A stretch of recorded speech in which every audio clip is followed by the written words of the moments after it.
ஜோதிடம் என்னும் தெய்வக்கலை மூலமாக என்னை அங்கீகரித்து ஆதரிக்கும் அன்பு நேயர்களுக்கு இனிய வணக்கம்ங்க. மிதுன ராசிக்கு இந்த பதிவு மூலம் அப்படி என்னதான் சிறப்பாக இருக்குது அப்படிங்கிறத பார்க்குறதுக்கு முன்னாடி எம்பெருமான் முருகப்பெருமானின் ஆசீர்வாதம் உங்களுக்கு முழுமையாக கிடைக்க நான் சொல்லும் மந்திரத்தை நீங்களும் 3 முறை சொல்லிவிட்டு உங்களால் முடிஞ்சதுன்னா கமெண்ட் பாக்ஸில் ஒரு முறை கமெண்ட் பண்ணுங்க. ஓம் முருகா போற்றி, ஓம் முருகா போற்றி, ஓம் முருகா போற்றி. என்னை படைத்து உன் மக்களுக்கு சேவை செய்ய அனுப்பிய கந்தா கடம்பா கதிர்வேலா, என் ஜோதிடம் பழிக்க மனதார பாதம் தொட்டு வணங்குகிறேன். தினமும் உங்களுக்கு கிரகநிலை மாற்றத்தால் வரக்கூடிய சுப பலன்களை அறிய கட்டாயம் சப்ஸ்கிரைப் பண்ணி பெல் பட்டன் அப்புறம் ஆல் ஆப்ஷன் இருக்கும், அதையும் கொடுத்து வச்சிருங்க. ஒவ்வொரு பதிவும் உங்களைய வெற்றியடைய வைக்க வேண்டும் அப்படிங்கிற எண்ணத்துல தாங்க போடுறோம். மிதுன ராசிக்காரங்க புதுமையான சிந்தனைகளுக்கு சொந்தக்காரங்க. பூ போல மனசு, கோபத்தை மறைச்சிட்டு சிரிப்பை மட்டும் காட்டக்கூடியவங்க. எடுத்த காரியத்தை எப்படியாவது முடிச்சிடணும் அப்படிங்கிறதுக்காக கஷ்டப்பட்டு போராடக்கூடியவங்க. நல்லது கெட்டதை முழுசா தெரிஞ்சவங்க. புதன் பகவானை ராசி அதிபதியாக கொண்டவங்க. எல்லா இடங்கள்லையும் நேர்மையையும் உண்மையை மட்டுமே நம்பக்கூடியவங்க. உங்களுக்கு சொந்தமோ பந்தமோ அது தப்புனா அது தப்பு தான், வெட்டு ஒன்று துண்டு ரெண்டுன்னு பேசக்கூடியவங்க. உண்மை நியாயத்துக்கு மட்டுமே என்னைக்குமே கை கொடுப்பீங்க. உண்மைக்கு புறம்பா எந்த ஒரு விஷயத்தையுமே செய்ய மாட்டீங்க. இதனால தான் மிதுன ராசிக்காரங்களுக்கு நிறைய கஷ்டங்களும் துன்பங்களும் அதிகமாகவே ஏற்பட்டு இருக்கு. தங்களுடைய கஷ்டத்தையும் கண்ணீரையும் கடுகு அளவு கூட மற்றவங்களுக்கு தெரியாம பார்த்துப்பாங்க. இதனால பார்க்குறவங்க எல்லாருமே மிதுன ராசியா இவங்களுக்கு என்னப்பா சூப்பரா இருக்காங்க, இவங்களுக்கு என்ன குறைச்சல் அப்படின்னு தான் நினைச்சிட்டு இருக்காங்க. ஆனா சாப்பாட்டுக்கு கூட கஷ்டப்படுறது உங்களுக்கு மட்டும்தாங்க தெரியும். கஷ்ட காலத்துல திரும்பி பார்க்க கூட ஆள் கிடையாது. ஏதோ தட்டு தடுமாறி எந்திரிச்சு நிக்கிறப்போ உங்களை குறை சொல்றதுக்குனே நிறைய பேர் தேடி வருவாங்க. உங்க சொந்தக்காரங்க நண்பர்களுக்கு ஒரு தேவை இருக்குதுன்னா மட்டும்தான் உங்ககிட்ட வருவாங்க. அந்த தேவை முடிஞ்ச உடனே உங்களை தூக்கி போட்டுருவாங்க. மறுபடியும் அவங்க உங்ககிட்ட உதவின்னு கேட்பாங்க. அவங்க உங்களுக்கு முன்னாடி பண்ண துரோகத்தை எல்லாமே மறந்துட்டு மீண்டும் அவங்களுக்காக உதவி செஞ்சு ஏமாறக்கூடியவங்க தான் மிதுன ராசிக்காரங்க. வாழ்க்கையில் எப்படியாவது முன்னேறணும் அப்படிங்கிறதுக்காக தினம் தினம் கஷ்டப்பட்டு உழைக்கிறவங்க தான் நீங்கள். கடந்த காலகட்டங்களில் தங்களுடைய வாழ்க்கையில் நீங்கள் நல்லது நடக்க போகுதுன்னு நினச்சிட்டு இருந்திருப்பீங்க. ஆனால் உங்களுக்கு அந்த டைமில் ஒரு மிகப்பெரிய ஏமாற்றம் தான். இந்த விரயச்சனி மூலமாக நிறைய கஷ்டங்களும் துன்பங்களும் பிரச்சனைகளுமே அதிகமாகவே உங்கள் வாழ்க்கையில் இருந்திருக்கும். மிதுன ராசிக்காரங்க சொந்த பந்தத்தை இழந்தாங்க, சொத்துக்களை இழந்தாங்க, தனக்கு நெருக்கமாக இருக்கக்கூடிய உறவுகளையுமே இழந்தாங்க. கடைசியாக நான் மட்டும்தான் எல்லாத்தையுமே இழந்துட்டு நிற்கிறதா இருக்குது, எனக்கு உயிர் வாழவே பிடிக்கலன்னு சொல்லிட்டு இருக்காங்க. இதுக்கு மேலே என்னால் வாழவே முடியல சாமி, தயவு செஞ்சு என்னை உன் கூடையே கூட்டிகிட்டு போயிரு. நான் இவ்வளவு கஷ்டப்பட்டதுக்கு அப்புறம் எனக்கு வாழ்க்கையில் வாழணுங்கிற எண்ணம் சுத்தமாகவே போயிருச்சு. உங்கள் மனசில் கவலையும் துன்பமும் தான் அதிகமாகவே இருக்குதுங்க. நீங்கள் செய்யக்கூடிய ஒவ்வொரு விஷயத்தையுமே தடுப்பதற்கும் உங்களை அவமானப்படுத்துவதற்கும் இங்கே நிறைய நபர்கள் முயற்சி பண்ணிட்டு இருக்காங்க. இது எல்லாமே தெரிஞ்சுமே கூட நீங்கள் என்னமோ பண்ணுங்க, எனக்கு என்ன வந்துச்சு அப்படின்னு தன்னுடைய வேலையில் மட்டும் என்னைக்குமே குறிக்கோளாக இருக்கிறவங்க தான் நீங்கள். ஏன் எனக்கு மட்டும் ஏன் இவ்வளவு கஷ்டம் வருது, என்னோட வாழ்க்கையில் நான் யாருக்குமே கெடுதலையோ கஷ்டத்தையோ துன்பத்தையோ கொடுத்ததில்லை, எனக்கு மட்டும் ஏன் இப்படி எல்லாமே நடந்துட்டுருக்கு அப்படின்னு தான் நிறைய நபர்கள் சொல்லிட்டு இருக்கீங்க. மிதுன ராசிக்காரங்களுக்கு பிரச்சனைங்கிறது வரும், அது கொஞ்ச நாள் இருக்கும், அதுக்கப்புறம் அந்த பிரச்சனை போயிடும். இந்த மாதிரி பிரச்சனை வரும் போகும் அப்படிங்கிற நிலைமையில தான் நிறைய நபர்கள் வாழ்ந்துட்டுருக்கீங்க. நீங்கள் என்னதான் பிரச்சனையை தவிர்த்தாலும் ஏதாவது ஒரு சூழலில் உங்களை நோக்கி பிரச்சனையும் கஷ்டமும் வந்துக்கிட்டு தாங்க இருக்குது. இப்போது இந்த வீடியோ பதிவு எதுக்கு அப்படின்னா, மிரள கூடிய புரட்டாசி மாதம்னு போட்டிருக்கேன். இனிமே தான் எல்லாமே ஆரம்பம். 3 யோகமான அமைப்பு இருக்கு அப்படின்னு போட்டிருக்கேன். மிதுன ராசிக்காரங்க உடனே யோசிப்பீங்க, மிதுனத்தை பொறுத்த வரைக்கும் ரொம்ப புத்திசாலிங்க, நான் சொல்றதுக்கு முன்னாடியே யோசிச்சிருப்பீங்க உங்களுக்கு நல்ல காலம் பிறந்துருச்சு அப்படிங்கிறத. ஸோ அது என்னன்னு தெளிவாக பார்க்கலாமாங்க. புரட்டாசி மாதம் அப்படிங்கிறது ரொம்ப முக்கியமான மாதமாக இருக்க போகுது. அடுத்தடுத்து வரக்கூடிய மாதத்துக்கே அடித்தளம்னே சொல்லலாம். ஏமா போன மாதம் இதைத்தான் சொன்னேன், இப்போ என்ன அப்படின்னா போன மாதம் நவ கிரகங்களுடைய அமைப்பினால ஒரு நல்ல காலம்னு வச்சுக்கலாம். ஆனால் இப்போ நான் கொண்டு வந்திருக்கிறது யோகமான அமைப்பினால மிதுன ராசிக்காரர்களுடைய வாழ்க்கை வளமாக மாறப்போகுதுன்னு சொல்கிறேங்க. இனி வரக்கூடிய நாட்கள் உங்களுக்கு இன்பத்தையும் மகிழ்ச்சியையும் தரக்கூடிய ஒரு காலகட்டமாகவே அமைஞ்சிருக்குது. இது நாள் வரைக்கும் நடந்த கெட்ட விஷயத்தை எல்லாமே விட்டுருங்க. இனி வரக்கூடிய நாட்களில் மிதுன ராசிக்காரங்களுக்கு எப்படிப்பட்ட நன்மைகள் வரப்போகுது அப்படிங்கிறத நம்ம தொடர்ந்து பார்க்க போகிறோங்க. முதலாவதாக பார்த்தீங்கன்னா உங்களுக்கு சனி பகவானுடைய வக்ர பயிற்சியானது ஸ்டார்ட் ஆயிடுச்சு. நிறைய பேருக்கு ஒரு சந்தேகம் இருக்கும், சாமி எங்களுக்கு சனி பயிற்சி தெரியும், இது என்ன புதுசாக ஒன்று சொல்கிறீங்க வக்ர பயிற்சி அப்படின்னு. இது என்ன அப்படின்னா நிறைய பேர் கேட்பீங்க. அதாவது பார்த்தீங்கன்னா சனி பயிற்சி அப்படிங்கிறது மார்ச் மாத இறுதியில் சனி பகவான் வந்து கும்ப ராசியிலிருந்து மீன ராசிக்கு வந்தார். அதுதான் வந்து சனி பயிற்சி.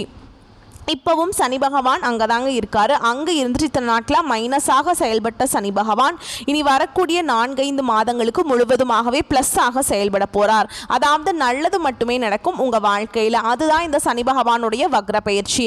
இதன் மூலமாக கடந்த காலகட்டங்களில் உங்களுடைய வாழ்க்கையில் நீங்கள் எதையெல்லாமே இழந்துட்டு கஷ்டப்பட்டுட்டு வருத்தப்பட்டு இருக்கீங்களோ அது அனைத்தும் பெறக்கூடிய ஒரு காலகட்டமாகவே பார்க்கப்படுது. அதுக்கடுத்து இரண்டாவதாக பார்த்தீங்கன்னா உங்களுக்கு சுக்கிர பயிற்சியும் ஸ்டார்ட் ஆயிடுச்சுங்க. இந்த சுக்கிர பயிற்சியும் பார்த்தீங்கன்னா பொது பலன்களாகவே பார்க்கப்படுதுங்க. ஏன்னா இந்த 12 ராசிக்குமே நல்ல ஒரு முன்னேற்றத்தை தரக்கூடிய பயிற்சிகளாகவே இந்த பயிற்சிகள் இருக்கிறதுனால கண்டிப்பாக மிதுன ராசிக்காரங்களுக்கு நல்ல ஒரு பொருளாதார முன்னேற்றமும் நல்ல ஒரு வாழ்க்கை முறையும் இதன் மூலமாக நம்ம எதிர்பார்க்கலாம். அதுக்கப்புறம் பார்த்தீங்கன்னா இத்தனை நாட்டில் வந்து குரு பயிற்சியோட பலன்கள் மட்டும் மிதுன ராசிக்கு கிடைக்காம இருந்தது. இதனால தான் உங்களுக்கு பொருளாதாரத்தில் நிறைய சிக்கலையும் பிரச்சனையுமே அதிகமாக வந்துட்டு இருந்திருக்குங்க. ஏன்னா மற்ற ராசிக்காரங்க எல்லாருக்குமே குரு பெயர்ச்சியோட பலன்கள் எல்லாமே கிடைச்சிருச்சு. மிதுன ராசிக்காரங்களுக்கு மட்டும்தான் கிடைக்காம இருந்தது. இப்போ இந்த வருட கிரகங்களுடைய மாற்றங்கள் பார்த்திங்கன்னா செப்டம்பர் 12ஆம் தேதியிலிருந்து இருக்கிறதுனால கண்டிப்பாக உங்களுக்கு குரு பெயர்ச்சியோட பலன்கள் வந்து முழுமையாக கிடைக்க போகுது. இதன் மூலமாக பொருளாதாரத்தில் நல்ல ஒரு முன்னேற்றம் அப்படிங்கிறது விரைவில் உங்கள் வாழ்க்கையில் ஏற்பட போகுது. கடந்த காலகட்டங்களில் நல்ல ஒரு வேலைங்கிறது கிடைச்சிருக்காது. ஏதோ ஒரு கிடைக்கிற வேலைக்கு ஒரு 10,000 சம்பளத்துக்கோ 15,000 சம்பளத்துக்கோ பிடிக்காத ஒரு வேலையை குடும்ப கஷ்டத்துக்காக வேற வழியே இல்லாமல் செஞ்சுட்டு இருந்திருப்பீங்க. ஆனால் நீங்கள் படித்த படிப்பெல்லாம் நிறைய டிகிரி படிச்சிருப்பீங்க, நல்ல நாலேஜ் உள்ள பீப்புளாக இருப்பீங்க. இருந்தாலுமே கூட வேற வழியே இல்லை அப்படிங்கிற அளவுக்கு தள்ளப்பட்டிருப்பீங்க. ஆனால் இனி வரக்கூடிய நாட்களில் உங்களுக்கு நீங்கள் ஒரு அரசாங்க வேலைக்கு ட்ரை பண்ணாலும் சரி, இல்லை ஒரு ஐடி ஜாபோ ப்ரைவேட் ஜாபோ பேங்க் ஜாபோ நீங்கள் எங்கே வேலைக்கு ட்ரை பண்ணாலும் அந்த ஜாப் அப்படிங்கிறது உங்களுக்கு நிச்சயமாக கிடைக்க போகுதுங்க. கோர்ட்டு கேஸுன்னு ரொம்ப நாட்கள் வந்து அலைஞ்சிட்டு இருக்க நபர்களுக்கு விரைவில் உங்களுக்கு சாதகமாகவே தீர்ப்பு வரும். சொத்து பிரச்சனையும் உங்களுக்கு சாதகமாகவே முடியும். சனி பகவானுடைய பார்வை உங்களுக்கு நேரடியாகவே இருக்குது. இதன் மூலம் வருமானம் அப்படிங்கிறது பல வழிகளில் வரும். தொழிலில் லாபம் சற்று அதிகமாகவே கிடைக்கும். அரசியல்வாதிகளை பொறுத்த வரைக்கும் புதிய பொறுப்புகள் புதிய பதவிகள் எல்லாமே தானாகவே உங்களை வந்து சேரும். ராகுவால உங்களுடைய செல்வாக்கு உயரும். உடல் ஆரோக்கியம் மேம்படும். சங்கடங்கள் நீங்கும். மறைமுகமாக தொழில் வாழ்க்கையிலையும் சரி இல்லற வாழ்க்கையிலையும் சரி நிறைய நபர்கள் வந்து ஏதாவது ஒரு வகையில் பிரச்சனையும் தொல்லையும் கொடுத்துட்டே இருந்திருப்பாங்க. இனி அவங்களுடைய தொந்தரவுங்கிறது முழுவதுமாகவே இருக்காது. கடந்த காலகட்டங்களில் நீங்களும் ஒரு கம்பெனியில் இரவு பகல் பார்க்காம உழைச்சிட்டு இருந்திருப்பீங்க. உங்களுடைய சொந்த கம்பெனியாக நினச்சி வேலை செஞ்சுருப்பீங்க. ஆனால் உங்களுக்கு இது நாள் வரைக்கும் சரியான ஒரு அங்கீகாரம் அப்படிங்கிறது கிடைச்சிருக்காது. உங்களுக்கு அப்புறம் வேலைக்கு வந்திருப்பாங்க. அவங்களுக்கு நிறைய சலுகைகள் எல்லாமே கொடுத்து நல்ல ஒரு பொசிஷனில் இருப்பாங்க. ஆனால் நீங்கள் எப்படி வேலைக்கு சேர்ந்தீங்களோ அப்படியே தான் இன்றைக்கு வரைக்குமே இருந்திருப்பீங்க. ஆனால் இனி வரக்கூடிய நாட்களில் உங்களுக்கு சம்பள உயர்வு பதவி உயர்வு உங்களுக்கு மேலே இருக்கக்கூடிய அதிகாரிகளுடைய ஆதரவு முதற்கொண்டு உங்களுக்கு விரைவில் கிடைக்க போகுது. இனி உங்கள் வார்த்தைக்கு மதிப்பு மரியாதை கிடைக்கும். அந்தஸ்தில் நீங்கள் எதிர்பார்த்த உயர்வுக்கு போக போகிறீங்க. இனி நினச்சது எல்லாமே நடக்கும். தொழில் வியாபார தடைகள் அனைத்தும் விலகும். லாபம் அதிகமாக கிடைக்கும். முன்னேற்றம் உண்டாகும். வரவேண்டிய பணம் விரைவில் கைக்கு வந்து சேரும். குடும்பத்தில் நெருக்கடிகள் விலகும். செல்வாக்கு அந்தஸ்து உயரும். வெளிநாட்டு முயற்சிகள் வெற்றியை தரும். தெய்வ சிந்தனை அதிகமாகும். பெரியோர்களுடைய உதவிகள் கிடைக்கும். உறவுகளில் இருந்த சண்டை சச்சரவு முழுவதுமாகவே விலகும். புதிய நண்பர்கள் உங்களுக்கு உதவி செய்வாங்க. தொழிலில் ஏற்பட்ட நெருக்கடிகள் நீங்கும். முடங்கி கிடந்த நிறுவனங்கள் மீண்டும் இயங்கும். வியாபாரத்தில் எதிர்பார்த்த லாபம் கிடைக்கும். புதிய தொழில் தொடங்கக்கூடிய முயற்சிகள் கண்டிப்பாக உங்களுக்கு வெற்றியை தரும். கடந்த காலகட்டங்களில் திருமண நிலை அப்படிங்கிறது மிதுன ராசிக்காரங்களுக்கு நிறைய பிரச்சனையும் சவாலையுமே பெரும்பாலும் சந்திச்சிருப்பீங்க. இதில் குறிப்பாக பார்த்தீங்கன்னா பெண்களுக்கு ஏதாவது ஒரு வகையில் திருமணம் அப்படிங்கிறது அடைஞ்சிருது. ஆனால் ஆண்கள் தான் ரொம்ப ரொம்ப பாவம். ஏன்னா வயது பார்த்தீங்கன்னா 30, 33, 35, 38 வயது வரைக்குமே நிறைய ஆண்கள் வந்து திருமண நிலையை அடையாமல் கஷ்டப்பட்டுட்டு இருக்கீங்க. கண்டிப்பாக வரக்கூடிய நாட்களில் நீங்கள் எதிர்பார்த்த மாதிரியே நல்ல ஒரு வரன் அப்படிங்கிறது விரைவில் உங்களுக்கு அமைய போகுது. வாழ்க்கை துணையை இழந்த மிதுன ராசி ஆண்களோ பெண்களோ அடுத்து வந்து 2வது திருமணம் அதாவது செகண்ட் மேரேஜ் பண்ணலாமா வேண்டாமா அப்படிங்கிற ஒரு மிகப்பெரிய குழப்பத்திலேயே இருப்பீங்க. அப்படி செகண்ட் மேரேஜ் பண்ணால் சொந்தக்காரங்க நம்மளை தப்பாக பேசிடுவாங்களா, ஊர்க்காரங்க நம்ம தப்பாக நினச்சிருவாங்களா, நம்ம கேரக்டரை தப்பாக சொல்லிடுவாங்களா அப்படிங்கிறதுக்காகவே நிறைய நபர்கள் வந்து 2வது திருமணத்தை பற்றி யோசிக்காமல் இருக்கீங்க. ஏன்னா இப்போ இருக்கக்கூடிய பொருளாதார சூழலும் இப்போ இருக்கக்கூடிய காலகட்டத்தையும் வச்சு பார்க்கும்போது ஒரு தனி நபர் அதாவது சிங்கிள் பேரண்டால் இந்த சொசைட்டியில் சர்வே பண்ணுறது ரொம்ப ரொம்ப கஷ்டங்க. நீங்கள் எதிர்பார்த்த மாதிரியே நல்ல ஒரு மறுவாழ்க்கை அப்படிங்கிறது விரைவில் உங்களுக்கு அமைய போகுது. குழந்தை பாக்கியத்துக்காக எங்கே மிதுன ராசி நேயர்கள் பார்த்தீங்கன்னா எங்களுக்கு மேரேஜ் ஆகி 3 வருஷம் ஆகுது சாமி, 5 வருஷம் வருஷம் ஆகுது, 8 வருஷம் ஆகுது, நாங்களும் போகாத ஹாஸ்பிட்டல் இல்லை, பார்க்காத ட்ரீட்மெண்ட் இல்லை, வாரத்தில் 3 நாள் முருகன் கோவிலுக்கு போய் வழிபாடு செஞ்சுட்டு வந்துட்டு இருக்கோம், ஆனால் எங்களுக்கு என்னன்னே தெரியல, எங்களுக்கு குழந்தை பாக்கியமே இல்லை அப்படின்னு நிறைய நபர்கள் ஃபீல் பண்ணிட்டு இருப்பீங்க. கண்டிப்பாக இந்த வருட கிரகங்களுடைய மாற்றங்கள் இருக்கிறதுனால விரைவில் உடல் சார்ந்த பிரச்சனைகள் அனைத்தும் முழுவதுமாகவே நிவர்த்தியாகி இந்த 2025 முடியறதுக்குள்ள உங்களுக்கு நிச்சயமாக குழந்தை பாக்கியம் அப்படிங்கிறது விரைவில் உண்டாகும். பிரிந்திருக்கக்கூடிய கணவன் மனைவி, அதாவது பார்த்தீங்கன்னா டிவோர்ஸ்க்காக அப்ளை பண்ணிட்டு வெயிட் பண்ணிட்டு இருப்பீங்க. கணவன் மனைவி எல்லாமே நீங்கள் மீண்டும் ஒரு முறை நேரில் சந்தித்து பேசக்கூடிய வாய்ப்பு கிடைக்கும் பட்சத்தில் அந்த டிவோர்ஸ் எல்லாமே கேன்சல் பண்ணிட்டு மீண்டும் ஒன்றாக இணைந்து வாழ்வீங்க. கடந்த காலகட்டங்களில் காதலில் அதிகமான தோல்வியை சந்தித்தது யாருன்னு பார்த்தீங்கன்னா அது முழுக்க முழுக்க மிதுன ராசிக்காரங்க மட்டும்தான். ஏன்னா நல்லா லவ் பண்ணிட்டு இருப்பாங்க, திடீர்னு ஒரு சண்டை சச்சரவு ஈகோ பிரச்சனை மூலமாக அந்த லவ் பிரேக்கப் ஆயிருக்கும். இல்லை வீட்டில் போய் சொல்லும்போது பெற்றோர்களே உங்களுக்கு முன்னாடி நின்று திருமணம் செய்து வைக்க முடியாது, நீங்கள் என்னமோ பண்ணிக்கோங்க அப்படிங்கிற மாதிரி சொல்லியிருப்பாங்க. ஆனால் இனி வரக்கூடிய நாட்களில் உங்களுடைய காதலை வெளிப்படுத்தினீங்க அப்படின்னா அந்த காதல் கண்டிப்பாக கைகூடும். வீட்டில் போய் சொல்லும்போது பெற்றோர்களே உங்களுக்கு முன்னாடி நின்று திருமணம் செய்து வைக்கக்கூடிய வாய்ப்புகள் அதிகமாகவே உள்ளது. இனி வரக்கூடிய நாட்களில் கடினமான காரியத்தையுமே சுலபமாக செஞ்சு முடிச்சிருவீங்க. உங்கள் எளிமையான பேச்சு திறமையால் நீங்கள் அனைவரையுமே கவர்ந்திருப்பீங்க. சமூகத்தில் உங்கள் பெயருக்கும் புகழுக்கும் படிப்படியாக முன்னேற்றம் வரப்போகுது. சிலருக்கு படிப்பதற்காகவும் வேலை விஷயமாகவும் தொழில் விஷயமாகவும் வெளியூர் வெளிநாடு போகக்கூடிய வாய்ப்புகள் எல்லாமே கிடைக்க போகுது. சிலர் புதிதாக தொழில் தொடங்குற முயற்சி பண்ணுவீங்க. அந்த முயற்சிக்கு எதிர்பார்த்த உதவிகள் உங்களுக்கு நிச்சயமாக கிடைக்கும். மிதுன ராசியை பொறுத்த வரைக்கும் நீங்கள் ஆண்களோ பெண்களோ அரசு வேலையோ தனியார் வேலையோ கூலி வேலையோ நீங்கள் எதிர்பாராத வருமானம் அப்படிங்கிறது உங்களுக்கு இரட்டிப்பு மடங்காக கிடைக்க போகுது. சேமிப்பு அப்படிங்கிறது பல மடங்காக உயரப்போகுது. இதன் மூலமாக மிதுன ராசிக்காரங்களுக்கு கடந்த காலகட்டங்களில் ஏற்பட்ட கடன் பிரச்சனை அனைத்தும் உங்களுக்கு வரக்கூடிய நாட்களில் முழுவதுமாகவே நிவர்த்தியாக போகுது. நீங்கள் போய் ஒரு மிதுன ராசிக்காரங்களை பார்த்து கேட்டீங்க அப்படின்னா எனக்கு 3 லட்சம் கடன் இருக்குதுங்க, 5 லட்சம் இருக்குதுங்க, 10 லட்சம் இருக்குதுங்கன்னு சொல்லுவாங்க. கடன் இல்லாத மிதுன ராசிக்காரங்க நீங்கள் பார்க்குறது ரொம்ப ரொம்ப கஷ்டங்க. கண்டிப்பாக வரக்கூடிய நாட்களில் நல்ல ஒரு பொருளாதார முன்னேற்றம் இருக்கிறதுனால ஒரு பைசா கடன் இல்லாமல் அனைத்து விதமான கடனையுமே இந்த 2025 கட்டி முடிக்க போகிறீங்க. இனி வரக்கூடிய நாட்களில் உங்களுடைய வளர்ச்சி அப்படிங்கிறது யாருமே எதிர்பார்க்காத அளவுக்கு ஒரு மிகப்பெரிய ஒரு அசுர வளர்ச்சியாக இருக்க போகுது. உங்களுடைய குடும்ப உறவுகளும் உங்களுடைய நண்பர்களும் உங்களுடைய சொந்தக்காரர்களுமே உங்களுக்கு எதிரிகளாகவும் துரோகிகளாகவும் மாறக்கூடிய வாய்ப்புகள் அதிகமாக உள்ளது. தவறான நபர்கள் தவறான உறவுகள் என்று தெரிய வரும் பட்சத்தில் அது யாராக இருந்தாலும் சரி உடனடியாக அவர்களை விட்டு மிதுன ராசிக்காரங்க விலகி கொள்வது ரொம்ப ரொம்ப நல்லது. இல்லாத பட்சத்தில் நிறைய பிரச்சனையும் சிக்கலையும் சந்திக்கக்கூடிய வாய்ப்புகள் அதிகமாக உள்ளதுங்க. சோ இப்போ வரைக்கும் நம்ம பார்த்தது மிதுன ராசிக்கான புரட்டாசி மாதத்தின் பொது பலன். இப்போ நம்ம நட்சத்திர பலன்களை தெளிவா பார்க்கலாங்க.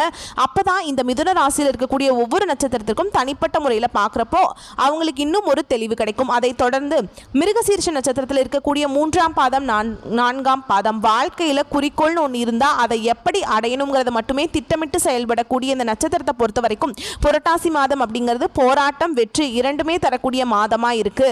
ஒருத்தவன் போராடி ஒரு விஷயத்தை கெட்டியா பிடிச்சுக்கிட்டு இருக்கான் அப்படின்னா அவன் வெற்றி அடைய முடியும் இல்லையா? ஒரு மலை மேல இருக்கான், கீழே விழுந்துட்டாங்க, ஒரு விளிம்புல ஏதோ ஒரு கெட்டியா ஒரு பிடியை பிடிச்சிட்டு இருக்காங்க, அந்த பிடிச்சுக்கிட்டு மேலே ஏறி வரணுங்கிறது ரொம்ப முனைப்பா போராடிக்கிட்டே இருக்காங்க அப்படின்னா ஏதாவது இதுல கடவுள் துணை செய்வார். அதற்கு உதாரணம் இந்த புரட்டாசி மாதம் மிதுன ராசியில மிருகசீரிஷ நட்சத்திரத்துக்கு 3ஆம் பாதம் 4ஆம் பாதம் உங்களுக்கு வெற்றி உண்டு. எந்த ஒரு செயல்களிலுமே கொஞ்சம் கூடுதல் கவனம் செலுத்தினீங்கன்னா போதும், உங்களுடைய எதிர்பார்ப்பு குரு பகவானால நிறைவேறக்கூடும். உங்களுக்குன்னு ஒரு எதிர்பார்ப்பு இருக்கு இல்லைங்களா? இந்த வேலை முடிக்கணும், இந்த திருமண விஷயம் நடக்கணும், இந்த தொழில் எனக்கு சிறப்பாக நடக்கணும், எனக்கு லாபம் அதிகரிக்கணும், எப்பேற்பட்ட கனவு எப்பேற்பட்ட எதிர்பார்ப்பு இருந்தாலும் குரு பகவானால் அது உங்க கைக்கு சேரும். உங்களுக்கு எதிராக செயல்பட்ட உங்ககிட்டயே சரணடையக்கூடிய காலகட்டம். வழக்கு விவகாரம் சாதகமாக முடியும். மாதத்துடைய முற்பகுதியில் உங்களுடைய ராசிநாதன் சாதகமாக சஞ்சரிக்கிறதுனால புத்திசாலித்தனமாக செயல்பட்டு நினைச்சது எல்லாமே சாதிக்க போறீங்க. ஒரு சிலருக்கு புதிய ஒப்பந்தங்கள் கையெழுத்தாகும். புதுசா இடம் வாங்கக்கூடிய முயற்சிகள் எல்லாமே வெற்றியை கொடுக்கும். மாணவர்கள் படிப்புல அக்கறை அதிகரிக்கும். பெரிய செலவுகள் ஒரு சிலருக்கு காத்துக்கிட்டு இருக்கு. சோ வரவு வரப்ப செலவு மேல கொஞ்சம் கவனம் இருக்கட்டும். ராசிக்குள்ள செவ்வாய் பகவான் சஞ்சரிக்கிறதுனால உடல் நிலையில இது ஏதாவது ஒரு சின்ன சின்ன பிரச்சனை வரதுக்கும் உஷ்ணம் சம்பந்தப்பட்ட நோய் தோன்றுவதற்கும் வாய்ப்பு இருக்கு. முன்னாடியே சொல்லிட்டேன். சோ இந்த மாதிரி ஏதாவது உடல் உபாதைகளை சந்திச்சிங்க அப்படின்னா அதை சரி செய்வதற்கான வழியை கொஞ்சம் பார்த்துக்கோங்க. பொதுவா நிதானமாக செயல்படுவதும் பிறரை அனுசரித்து செல்வதும் இந்த மாதத்துக்கு உங்களுக்கு இன்னும் கூடுதல் பலனை கொடுக்கும். அதாவது நன்மையான பலன்களை சுக்கிர பகவான் அப்படிங்கிறவர் உங்க ராசியில சஞ்சரிக்கிறதுனால வாழ்க்கை துணையாளையும் ஆதாயம் உண்டு. பொன் பொருள் சேர்க்கைக்கு சுக்கிர பகவான் பொறுப்பேற்றுக்கிறார். ஒரு சிலருக்கு புதுசா வண்டி வாகனம் வாங்குறதுக்கான யோகமான அமைப்பை ஏற்படுத்துறாருங்க. மேலை நாட்டுக்கு, அதாவது வெளிநாட்டுக்கு போய் வேலை செய்யணும், வெளிநாட்டுக்கு போய் பிஸ்னஸ் செய்யணும், இந்த மாதிரி மேலை நாட்டு முயற்சிகள் எல்லாமே இந்த மாதத்தில் லாபத்தை உண்டாக்கும். உங்களை பொறுத்த வரைக்கும் சந்திராஷ்டமம் அப்படிங்கிறது அக்டோபர் மாதம் 1, 2 இந்த தேதிகளில் எங்கும் கவனம் எதிலும் கவனம். அதுவே அதிர்ஷ்டமான நாட்கள்னு பார்த்தோம்னா செப்டம்பர் மாதம் 18, 23, 27, அக்டோபர் 5, 9, 14 இந்த 6 நாட்கள் உங்களுக்கு சாதகமான நாட்களாக இருக்கிறதுனால, அதாவது இந்த நாளில் நீங்கள் செய்யக்கூடிய விஷயங்கள் பல மடங்கு பெருகும், நன்மைகளை மட்டுமே கொடுக்கும். ஸோ இந்த நாட்களை தவறாமல் பயன்படுத்துங்க. பரிகாரம்னு பார்த்தோம்னா இந்த நட்சத்திரக்காரங்களே திருவல்லிக்கேணி வெங்கட கிருஷ்ணரை வழிபாடு செய்ய வாழ்க்கையில் வளம் உண்டாகும். ஸோ அந்த ஊருக்கு போக முடியல அப்படின்னா சனிக்கிழமைகளில் அருகில் இருக்கக்கூடிய பெருமாள் ஆலயத்துக்கு சென்று வழிபாடு செய்ய வாழ்க்கைக்கு வெளிச்சம் கிடைக்கும். அடுத்ததாக திருவாதிரை நட்சத்திரக்காரங்களே நினைச்சதை சாதிக்க அதுக்கான ஆற்றலும் புத்திசாலித்தனமும் உங்களுக்கு பிறவியிலேயே இருக்குங்க. அதை பயன்படுத்துறதுக்கு இவங்க கூடுதலாக திட்டமிடக்கூடியவங்க. ஸோ உங்களை பொறுத்த வரைக்கும் இந்த புரட்டாசி மாதம் அப்படிங்கிறது நீங்கள் எந்த அளவுக்கு முயற்சி செய்றீங்களோ அந்த அளவுக்கு ஏற்றத்தை தரக்கூடிய மாதமா பிறந்திருக்கு. அதாவது திடீர்னு கடவுள் உங்க முன்னாடி வந்து உங்களுக்கு ஒரு வாய்ப்பு கொடுக்கிறார். உதாரணத்துக்கு நீ எந்த அளவுக்கு மண்ணை வந்துட்டு அள்ளி எடுக்கிறியோ அந்த அளவுக்கு அந்த மண்ணை முழுக்க நான் உனக்கு வந்து பொண்ணா மாத்தி கொடுக்குறேன்ப்பா அப்படின்னு ஒரு வரம் கொடுத்தாருன்னு வச்சுக்கொள்ளேன். நம்ம என்ன செய்வோம், நம்ம சக்திக்கு மீறி அதிகமாக அள்ளி எடுக்க ஆசைப்படுவோம். அதே மாதிரி தாங்க உங்களுடைய வாய்ப்பு என்ன தெரியுமா, நீங்க செய்யக்கூடிய முயற்சிக்கு தகுந்தாற்போல் ஏற்றத்தை கொடுக்கிறார். இதை வந்து நீங்க எப்படி வேணா பயன்படுத்திக்கலாம். ஸோ தங்க மாதிரியான வாய்ப்புகள் உங்களை வந்து சேரும். உங்களுடைய ஜென்ம ராசிக்குள்ள செவ்வாய் பகவான் சஞ்சரிக்கிறதுனால ஒவ்வொரு செயல்களிலும் கவனம் தேவை. அவசர வேலை எதுவாக இருந்தாலும் சரிங்க, அதுலேயுமே கவனம் தேவை. நம்ம இப்போ இன்னும் என்ன பண்ணலாம், இன்னும் விரிவாக பார்க்கலாங்க. ஒன்றும் இல்லை, ஒரு எக்ஸாம்பிளுக்கு ஒரு அப்ளிகேஷன் ஃபில் பண்ணணும். அப்பா உனக்கு வந்து பார்த்தீங்கன்னா ஒரு அப்ளிகேஷன் தான் கொடுப்பேன், மிஸ்டேக் இல்லாமல் வந்து நீ அப்ளிகேஷனை ஃபில் பண்ணணும், இல்லாட்டி நீ வந்து பார்த்தீங்கன்னா ரிஜெக்ட் ஆகிடுவேன்னு சொல்கிறாங்க. ஒரு வேலையிலேயோ இல்லை வந்து ஒரு கோர்ஸ் ஜாயின் பண்ணுறதோ வாட் எவர், அப்போ தான் நமக்கு அந்த பதட்டமாகும். ஒரு சர்வசாதாரணமாக ஃபில் பண்ணக்கூடிய ஒரு அப்ளிகேஷனே வந்து நம்ம தப்பு செய்வோம். ஸோ அந்த மாதிரி ஏதாவது ஒரு கிரிட்டிக்கலான சிச்சுவேஷன் இந்த மாதத்தில் அனுபவிக்கிறீங்க, முக்கியமான முடிவு எடுக்கணும், முக்கியமாக தொலைதூர பயணம் போகணும், பணம் விஷயம் எதுவாக இருக்கட்டும், வாட் எவருங்க, கொஞ்சம் கவனமாக இருங்க. அவசரம் அப்படிங்கிற விஷயத்தில் மட்டும் இன்னும் கூடுதல் கவனம் தேவை. ஓகேங்களா. அடுத்ததான் உங்களுடைய ஜீவனஸ்தானத்தில் நட்சத்திரநாதன் சஞ்சரிக்கிறதுனால தொழில் வியாபாரத்தில் நீங்கள் எதிர்பார்த்த லாபம் வந்து சேரும். வெளிநாட்டு தொடர்பு நன்மையை உண்டாக்கும். குடும்பத்திலிருந்து வந்த நெருக்கடிகள் சங்கடங்கள் விலக ஆரம்பிக்கும். சூரிய பகவானுடைய சஞ்சரிப்புங்கிறது வேலை பளு ஒரு பக்கம் இருந்தாலும் அதற்கேற்ற வருமானம் இருக்க செய்யும். நான் முன்னாடியே சொன்னதா அதுக்கேற்ற பலன் உண்டு, வேலைக்கு தகுந்த மாதிரி. ஓகேங்களா. அடுத்து குரு பகவானுடைய பார்வையினால சங்கடங்கள் எல்லாமே சாதுரியமாக செயல்பட்டு முன்னேற்றம் அடைவீங்க. முக்கியமாக சுக்கிர பகவான் 5ஆம் இடத்துல சஞ்சரிக்கிறதுனால எதிர்பார்த்த வருமானம் வந்து சேரும். வியாபாரத்தில் முன்னேற்றம் உண்டாகும். வாழ்க்கை துணையால் அனுகூலம் லாபம் ஏற்பட போகுது. பொன்பொருள் சேர்க்கையை யார் கொடுக்குறாருன்னா சுக்கிர பகவான் கொடுக்குறார். உங்களுடைய ராசிநாதன் புதன் 4ஆம் இடத்துல சஞ்சரிக்கிறதுனால புத்திசாலித்தனமாக செயல்பட்டு நினைச்சதை எல்லாமே சாதிக்க போறீங்க. கல்வியாளர்களுக்கு முன்னேற்றம் ஏற்படும். அரசியல்வாதிகளுக்கு செல்வாக்கு உயரும். மாணவர்களுக்கு படிப்பில் அக்கறை அதிகரிக்கும். புதுசாக பொறுப்புகள் வரும், பதவிகள் வரும். உங்களுடைய நிலை அப்படிங்கிறது ஒரு படி மேலே போகும். ஒரு சிலருக்கு 1000 படி மேலே போவீங்க. ஒரு சில அரசியல்வாதிகளுக்கு பதவி உயர்வு தேடி வரப்போகுது. முக்கியமாக குடும்பத்திலிருந்து வந்த பிரச்சனைகள் காணாம போக போகுது. புதுசாக சொத்து வாங்கக்கூடிய முயற்சிகள் கனவுகள் நனவாக போகுது. உங்களை பொறுத்த வரைக்கும் சந்திராஷ்டமம் அப்படிங்கிறது அக்டோபர் 2, 3 இந்த 2 நாட்கள் எங்கும் கவனம் எதிலும் கவனம். இதுவே அதிர்ஷ்டமான நாட்கள் பார்த்தோம்னா செப்டம்பர் 22, 23, 31, அக்டோபர் 4, 5, 13, 14 இந்த 7 நாட்கள் எந்த ஒரு சுப நிகழ்ச்சியோட தொடக்கத்துக்கும் பயன்படுத்துங்க, அமோகமா இருக்கும். உங்களை பொறுத்த வரைக்கும் பரிகாரம் அப்படிங்கிறது வைகுண்டநாதரை வழிபாடு செய்ய நினைச்சது எல்லாமே நிறைவேறும். அடுத்ததா புனர்பூச நட்சத்திரத்தில் இருக்கக்கூடிய 1ஆம் பாதம், 2ஆம் பாதம், 3ஆம் பாதம். வாழ்க்கையை பத்தின ஞானமும் இருக்கு, கல்வியும் இருக்கு, அறிவும் இருக்கு. பிறருடைய வாழ்க்கைக்கு வழிகாட்டியாக வாழ்ந்து வரக்கூடிய மற்றவங்களுக்கு ரோல் மாடல்னாக்கா இந்த புனர்பூச நட்சத்திரத்தை சொல்லலாம். இப்படிப்பட்ட இந்த நட்சத்திரக்காரங்களுக்கு பிறந்திருக்கக்கூடிய புரட்டாசி மாதம் யோகமான மாதமா பிறந்திருக்கு. உங்களுடைய நட்சத்திரநாதன் விரயஸ்தானத்தில் சஞ்சரிக்கிறதுனால அவருடைய பார்வை அப்படிங்கிறது 3ஆம் இடத்துக்கு விழுகிறதுனால லாபத்தை ஏற்படுத்துகிறார். சுகஸ்தானத்தில் அவர் பார்வை உண்டாகிறதுனால நெருக்கடிகள் விலக போகுது. புதிய முயற்சிகள் எல்லாமே வெற்றியாக மாறப்போகுது. வீடு கட்டுவதற்கான நீண்ட நாட்களாக நீங்க திட்டமிட்டு வந்தீங்க இல்லையா, அது நிறைவேறாமலே போயிருந்தா கூட சரி, அதற்குரிய வாய்ப்புகளை உண்டாக்கி வீடு கட்ட போறீங்க. கடன் நடக்கும். உடல்நிலையிலிருந்து வந்த சங்கடங்கள் விலக ஆரம்பிக்கும். தொழில் ரீதியாக ஏற்பட்டிருந்த விரோதம் போட்டிகள் மறைய ஆரம்பிக்கும். வழக்குகள் சாதகமாக இருக்க போகுதுங்க. மறைந்திருந்த உங்களுடைய செல்வாக்கு அந்தஸ்து புகழ் எல்லாமே மீண்டும் வெளிச்சத்துக்கு வரப்போகுது. இந்த சமூகத்தில் மதிக்கத்தக்க நபராக மாற போறீங்க. முன்னணியில் வரப்போறீங்க. வாழ்க்கை துணை உங்களுக்கு ஆதரவாக இருப்பாங்க. நினைச்ச வேலையை நினைச்ச மாதிரியே நடத்தி முடிக்க போறீங்க. உங்களுடைய திறமைகள் வெளிப்பட போகுது. சாதுரியமான உங்களுடைய செயல்பாடு உங்களுடைய நிலையவே உயர்த்த போகுதுங்க. இழுபறியாக இருந்து வந்த வரவு உங்க கைக்கு வந்து சேரும். எதிர்பார்த்த ஒப்பந்தங்கள் கிடைக்கும். மாணவர்களுக்கு படிப்பில் அக்கறை உண்டாகும். வெளிநாடு செல்லக்கூடிய முயற்சிகள் எல்லாமே வெற்றியை கொடுக்கும். ஜென்ம ராசிக்குள்ள செவ்வாய் பகவான் சஞ்சரிக்கிறதுனால கோபம் வெளிப்படுங்க. இதனால நிதானமா செயல்பட்டீங்க அப்படின்னா அந்த கோபமே உங்களுக்கு அதீத நன்மையை கொடுக்கும். அரசியல்வாதிகளை பொறுத்த வரைக்கும் இது யோகமான காலகட்டம்ங்க. பதவிகள் தேடி வரும். திட்டமிட்டு செயல்படக்கூடியவங்களுக்கு உங்களுடைய எதிர்பார்ப்புகள் நிறைவேறும். முக்கியமா உங்களை பொறுத்த வரைக்கும் சந்திராஷ்டமம் அப்படிங்கிறது அக்டோபர் 3. அந்த ஒரு நாள் எங்கும் கவனம் எதிலும் கவனம். இதுவே அதிர்ஷ்டமான நாட்கள்னு பார்த்தோம்னா செப்டம்பர் மாதத்துல 21, 23, 30, அக்டோபர்ல 3, 5, 14 இந்த 6 நாட்கள் அதிர்ஷ்டமான நாட்களா இருக்கிறதுனால சுப நிகழ்ச்சிகளோட தொடக்கத்துக்கு பயன்படுத்துங்க. எதெல்லாம் நல்லதுன்னு நினைக்கிறீங்களோ அதெல்லாம் இந்த நாளில் தொடங்குங்க. பல மடங்கு நன்மையை கொடுக்கும். உங்களை பொறுத்த வரைக்கும் பரிகாரம் அப்படிங்கிறது குரு பகவானை வழிபாடு செய்தால் நன்மைகள் அதிகரிக்கும். முக்கியமா அணு தினமும் வழிபாடு செய்யலாம். இல்லை அப்படின்னா வியாழக்கிழமைகள்லையாவது அருகில் இருக்கக்கூடிய நவ கிரகங்கள் வீற்றிருக்கக்கூடிய குரு பகவானுக்கு நல்லெண்ணெய் தீபம் ஏற்றி வழிபாடு செய்ய வாழ்க்கையில வெளிச்சத்தை கொடுப்பார். குரு பார்க்க கோடி நன்மை. குரு பகவானுடைய வழிபாடு கோடான கோடி நன்மையை கொடுக்குங்க. இந்த வீடியோ பதிவு பிடிச்சிருந்தா புரட்டாசி மாதம் அப்படிங்கிறது நீங்க தெரிஞ்சுக்கிட்டீங்க. ஒரு தெளிவு கிடைச்சிருக்கு. நிச்சயமா ஒரு மாற்றம் பிறக்குங்கிறத நம்பிக்கை இருக்கு. எனக்கு நல்ல காலம் பிறந்துருச்சு அப்படின்னு நினச்சிங்கன்னா நம்ம வீடியோக்கு லைக் பண்ணுங்கள். நம்ம சேனலை சப்ஸ்கிரைப் பண்ணிக்கோங்க. மேலும் பிடிச்சிருந்தா ஃப்ரெண்ட்ஸ் அண்ட் ஃபேமிலிக்கு ஷேர் பண்ணுங்கள். இன்றைக்கும் சரி இனி வரக்கூடிய எல்லா நாட்களுமே மிதுன ராசிக்கு சிறப்பான நாட்களாக அமையட்டும். வாழ்க வளமோடு நலமோடு வாழ்க பல்லாண்டு வாழ்த்துக்கள். நன்றி, வணக்கம்.